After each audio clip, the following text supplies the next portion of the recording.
లేకుండా వేలాదిగా లక్షలాదిగా భక్తులు నడిచి వస్తూ ఉంటారు. వెంకటాపురం నుంచి శ్రీశైలం వరకు ఈ నడిచి వచ్చేటువంటి భక్తులందరూ శివనామ స్మరణతో వెళ్ళిపోతూ ఉంటారు, కాళ్ళకి చెప్పులు లేకుండా. అటువంటి వారికి మనం అన్నదానం చేయడం చాలా గొప్ప సేవ.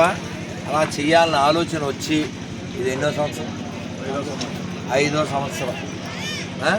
మా వెంకటరెడ్డి గారు, శివారెడ్డి గారు, హరిప్రసాద్ గారు, అలాగే మన ఆయన ఎవరు శ్రీకాకుళం చౌదరి గారు, వీరు ఇంకా వదాన్యులందరూ కలిసి మన ఇస్కాన్ దోర్నాల అనంతపురం ఆధ్వర్యంలో ఇక్కడ పూర్తి భోజనం, ఏదో తూతు మంత్రం భోజనం కాదు, అన్నం, కూర, పప్పు, పెరుగు అన్నీ అడవిలో ఈ మట్టి రోడ్లో వ్యానుల్లో సామాన్లన్నీ తెచ్చి ఇక్కడ కట్టెల పొయ్యి మీద అన్నం వండి అన్ని పదార్థాలు కట్టెల పొయ్యి మీదే పూర్తి స్థాయి భోజనాన్ని, శివప్రసాదాన్ని ఇక్కడ భక్తులందరికీ అందజేస్తూ ఆ శివానుగ్రహాన్ని అందరూ పొందేలా చేస్తున్నారు.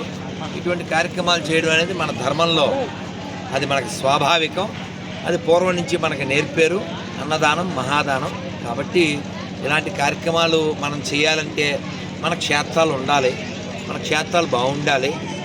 మన క్షేత్రాలు బాగుండాలంటే మనలో క్షేత్రం ఉండాలి, మనకి స్పృహ ఉండాలి. ఈ దారిలో ఎవడో దర్గా కట్టాడంట, దర్గా అంటే పడుకోబెట్టిన శవం. కాబట్టి మన శివుడి దగ్గరికి వెళ్తూ శవాన్ని మొక్కితే ఇంక పుణ్యమే వస్తుంది. ఇన్ని నియమాలు పాటించి మీరు ఎవడో ఉమ్ము ఇది పోసిన చోట తింటే ఇంక నీ వ్రతం, నీ యొక్క దీక్షకి ఫలమే ఉంది. కాబట్టి మీరందరూ హిందువుల దగ్గర కొనండి, హిందువుల దగ్గర తినండి, అన్ని మతాలు సమానం, అబద్ధాలు ఆడకండి. మనం అన్నం పెట్టే జాతి మనది, వాళ్ళు అన్నం పెట్టే చేతులు నరికే జాతి. మనకు ఆల్రెడీ 2-3 దెబ్బలు తగిలినాయి. ఓ పాకిస్తాన్, బంగ్లాదేశ్ పుట్టింది, మళ్ళీ కొత్తవి పుట్టించకండి. పుట్టిస్తే పిల్లల్ని పుట్టించండి, హిందువులను పుట్టించండి, హిందువులు పెంచండి, దేశాన్ని కాపాడండి. గవర్నమెంట్కి కూడా బుద్ధి ఉండాలి, హిందువులకు కూడా సిగ్గు ఉండాలి.